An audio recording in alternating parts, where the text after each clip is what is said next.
What's up, guys? Welcome back to Newswave. I've said before, you don't want to mess with Nintendo when it comes to copyright or any types of leaks most times, especially with something like Pokemon. And it looks like Nintendo was working to make another example yesterday as they just straight up called out where those Pokemon leaks came from, the publication, and pretty much blacklisted them. Then that publication responded. We're going to go over all of that today. Also, we're getting some new Super Nintendo games and Nintendo games to the online service for Nintendo, and well, you'll have to judge for yourself if it was worth a couple of months wait there.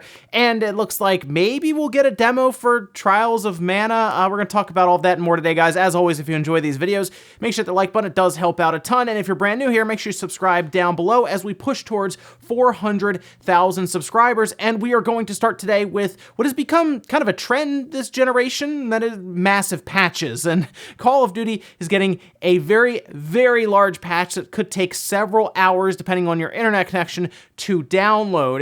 When I'm saying massive, I'm talking 91 gigabytes on PC, 68 gigabytes on the Xbox, and just over 50 gigabytes on the PlayStation 4. Yeah, it's about the size of an entire game, and in most cases, larger. Seriously, we're talking like in some cases, twice the size of certain games now. It's pretty crazy to think about, but we've heard at least a little bit from developers and directors on the job here for Call of Duty as to why that is. For example, in a string of tweets, the production director, Paul Hale, mentioned that assets will be reloaded, and as you install this patch, you'll notice that your overall file size will shrink just a bit. This is, according to them, a bit more forward-thinking as they will work to make the overall, structure of the files more efficient and try to make sure it's better optimized, it seems, for hard drives now on your system. It's strange. You're basically re-downloading the whole game is what it sounds like the way they're saying it, as after it's unpacked, installed, and all the temporary files are gone, you'll be left with a smaller package overall on your system. Interesting stuff there, but big file sizes, big patches, just kind of normalized now. Also, yesterday we talked about how if you're going to PAX East, you're going to want to check out Final Fantasy VII Remake because it will be playable there, and we now know, according to Naughty Dog, that Last of Us Part 2 will also be playable at PAX East. That is at the end of this month. So if you're going there, you're going to be looking around at some pretty big games, it seems, to play. We don't know completely what Nintendo is doing there. We think Animal Crossing, but again, that's kind of up in the air. But at least right now, you're going to get two big games to pick out. Now, it seems you're going to want to set an appointment through the PlayStation Experience app, and after that, you just want to show up at the right time. But I guess you're going to get probably a look at the demo that a lot of press saw a few months ago, which was a pretty lengthy demo for them to play through. And again, The Last of Us Part 2 is one of the biggest games this year because, a lot of the other games got pushed towards the end of this year, and that's fitting in right in May. So definitely, if you're going by PAX East, make sure you check this game out. I expect to see a ton of impressions out there going into March after PAX East. Oh, and we did get that reveal trailer for Outriders. Now, this is from People Can Fly, and you may know them like I do from something like Bulletstorm. This is like their next big game that they're doing. I believe it's published by Square Enix, and it looks okay. I wasn't really blown away. The interesting thing about this is it is going to be a PlayStation 5 and Xbox Series X game, so it's going to be cross-generation PS4, Xbox One, PC, Series X, and PS5, but when I looked at the visuals, it didn't hit me as like a next generation game. Now, of course, that means that it is going to run on the lowest common denominator in terms of power, which would be that VCR Xbox One, the original, all the way up to something like the Series X. Massive power gap there, and they want to make it run on pretty much all those systems, so this might not be the game to blow us away, but what we did see looked okay, I guess. It's like an action RPG. They say it's a co-op between 1 to 3 players, and I guess you go through and almost like a kind of looter shooter style. There's still a lot of questions to be answered here, and they said that there will be a gameplay live stream on the 13th for us to see more about this game. But I gotta be honest, from what I've seen so far, kind of blends in with something like a Destiny, or on the lower end, maybe even like an Anthem. And guys, with some of the quick news out of the way, let's get in the bigger stuff. Let's start with the Super Nintendo games that are coming in February. Remember, Nintendo told us that they'll be more sporadic going forward. We can't really count on new Super Nintendo games every single month. They basically said, we'll release them when we feel like it, when we can. And the last time we had it, I believe, was at the beginning of December, right in there, right? And now we're seeing them towards the end of February, basically halfway through. So they put this tweet out here, you can see, and it says on February 19th, 4 more games will be added to the Nintendo and Super Nintendo Switch online collections. For the Super Nintendo, there'll be Poppin' Twinbee and Smash Tennis. And then on the Nintendo, there'll be Shadow of the Ninja and Eliminator Boat Duel. Both of those games I have not played, so that's interesting. And of course, when I saw Smash Tennis, I said, great, we need another tennis game. There's already a tennis game on there, which is, okay, sure, why not? But Poppin' Twinbee is actually a pretty good game.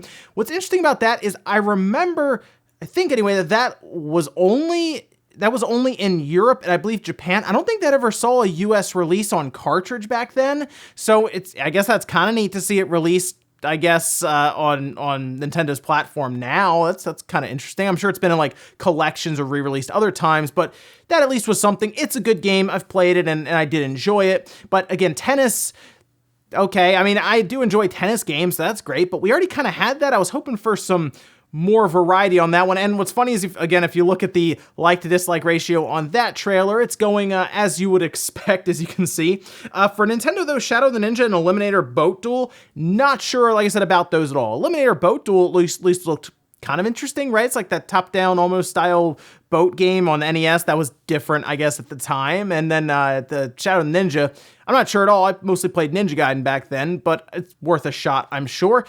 Yeah, this isn't going to go over well for a lot of people when they think about how long it's been since we've had Super Nintendo games and how much longer it could be for the next wave. I mean, if you consider Poppin' Twinbee the best game out of this batch, well, that might be the best game for another 2, even 3 months. It's February now. We could end up going into May before we see the next Super Nintendo or Nintendo games, and I'm a bit surprised because of how large the gap is that Nintendo isn't dropping at least one massive title in there, every couple of months. They could have even pulled something like a Donkey Kong Country and dropped it on there, right, somewhere in there. They could have maybe gone to Square and grabbed Final Fantasy VI or 3, as most of us know about in America, or Chrono Trigger. There were probably other games they could have gone out, grabbed, and dropped on here alongside of 3 other mid to low tier games. It's odd that Poppin' Twinbee is probably the best game that they dropped here, and we won't hear about, I assume anyway, more games being added to the online service for another 3-ish months or so. But let me know what you think about the games that were added, and you'll be able to check them out February 19th. Next up, let's talk about the Pokemon Company, Nintendo, and apparently a publication that was the source of those leaks for Pokemon. Now remember, leading up to Pokemon Sword and Shield, there were a lot of leaks happening. I mean, we were seeing different Pokemon show up online that seemed to be evolutions of the starters and other things and areas of the game and features. It was very, very odd to see so many leaks that were just absolutely correct. It definitely felt like there was the game kind of out there and people were checking it out. And we even heard there was a strategy guide kind of put out there that had pictures taken as well.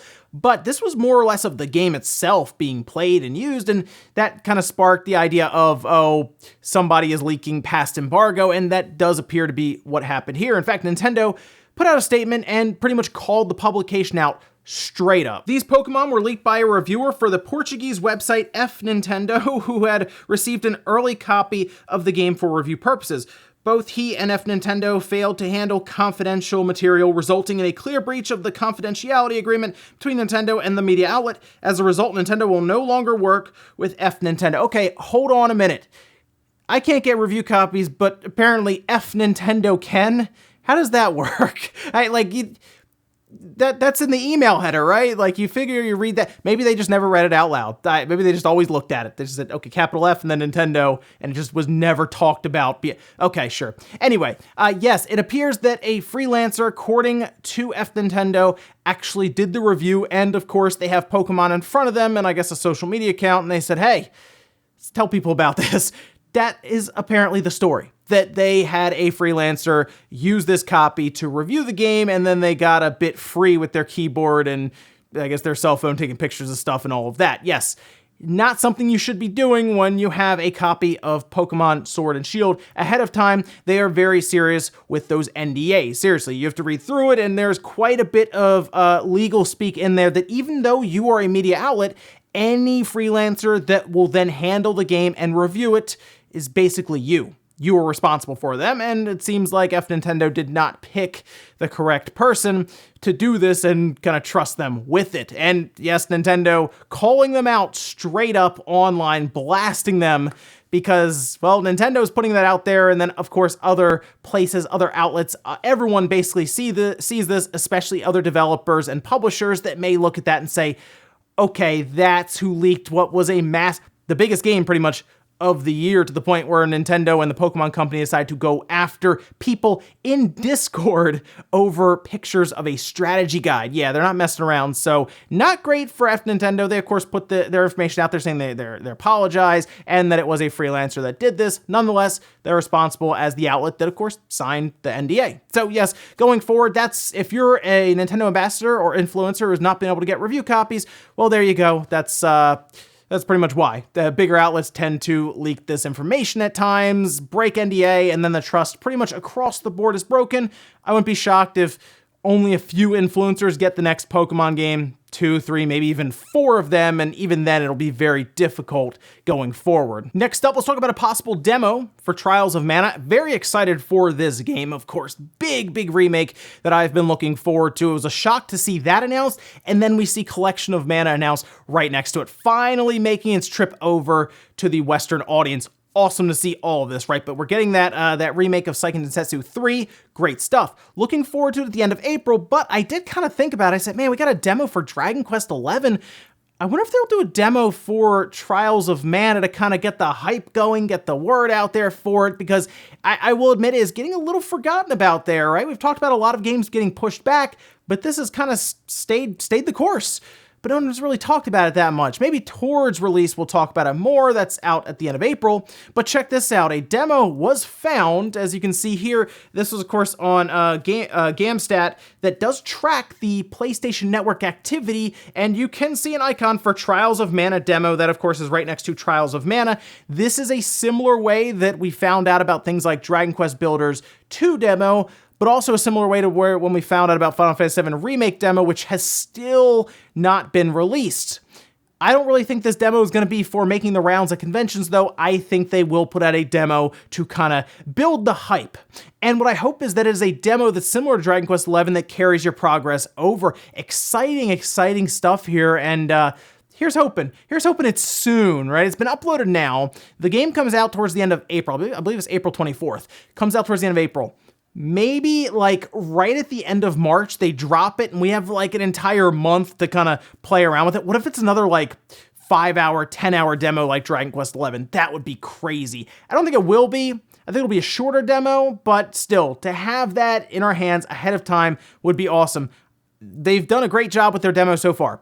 Things that carry save data over or give you rewards in the game for playing it. So here's hoping it's all of that and we get it soon. And in our last bit of news, let's talk about what appears to be a bit of a drawback for these cloud streaming services. Nvidia's GeForce Now launched, and I gotta say, it's pretty cool to be able to play a lot of your Steam library on the go, or whether it's on your phone or just being able to stream it to a laptop that is certainly not able to play different games that take generally a pretty beefy video card or rig to play well enough. GeForce Now does a pretty good job kind of streaming it to you like Stadia, but with your Steam account kind of linked to it and playing the games that you already own, rather than have to buy those games again for $60 on Stadia's service. But this drawback is something I hadn't really considered too much, and that is that some big publishers have actual clauses in their terms of services that would stop these companies like Nvidia from streaming their games. In fact, Activision Blizzard has now pulled all of their games away from being able to be streamed on GeForce Now. So consider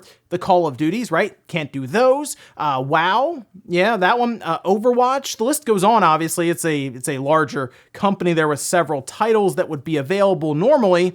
And then you also see other companies, apparently like EA and Capcom and others, that still don't have their games on there for a similar reason.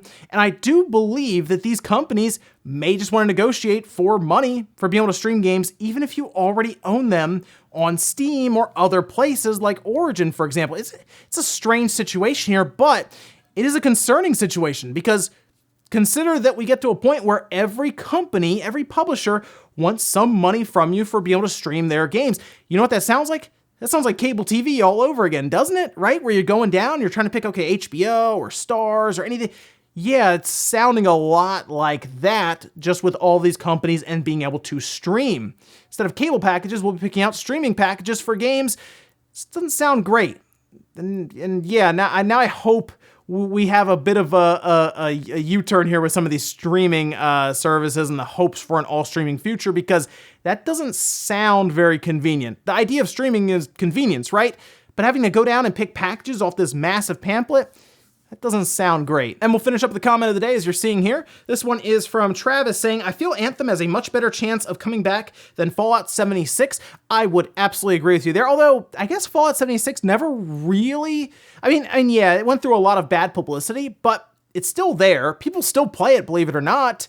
And they're actually making money from that subscription service that they put out, whereas Anthem is being sold for $5 at best right now at GameStop when they did their whole sale, and I think it's still $5. Division 2 even went on sale for $3 the other day. These live service games just struggle later on, especially as people just stop playing them because they have other things to play. It can get pretty crowded in the live service game, and that's kind of something that Anthem and Division 2 are seeing. But strangely, Fallout 76, while its population has fallen off, it's kind of fluctuating up and down, and with that subscription fee that people are paying, they actually seem to be sticking around.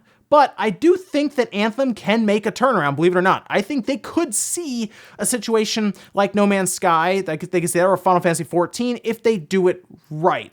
Which means EA's got to get away. And ladies and gentlemen, that's going to do it here for Newswave. Enjoyed this video, guys. Hit the like button, really helps out. If not, hit the dislike. Leave comments down below about everything we talked about today, whether it is Nintendo calling out the Pokemon leaker. Do you think they should have done that with the publication, put them on blast, or do you think they should have kept it a bit quieter, maybe behind the scenes, blacklist them and move on? Or do you think this is absolutely them making an example out of a publication just so everyone else can see what's happening here? Also, what about those Nintendo and Super Nintendo games? Then how do you feel about the possibility of a streaming future where all these companies are trying to get money from you all directions and there's a bunch of packages in front of you? Or do you think they work out a deal to where GeForce Now is able to figure it out? Hard to say there. Thanks guys for watching, and I'll see you next time.